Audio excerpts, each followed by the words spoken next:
দেখুন সূরা মাইদা 2 নম্বর আয়াতে আমাদের মাথায় রাখতে হবে, আল্লাহ বলেছেন ওয়ালা তাআওয়ানু আলাল ইসমি ওয়াল উদওয়ান, তোমরা পাপ এবং সীমা লঙ্ঘনের কাজে একে অন্যকে সহযোগিতা করবে না। আপনার ভোট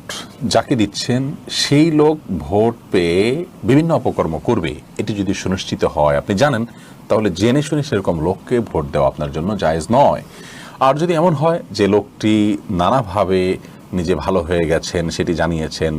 অথবা তিনি ভালো পথে চলবেন সেটি তিনি সংকল্প করেছেন,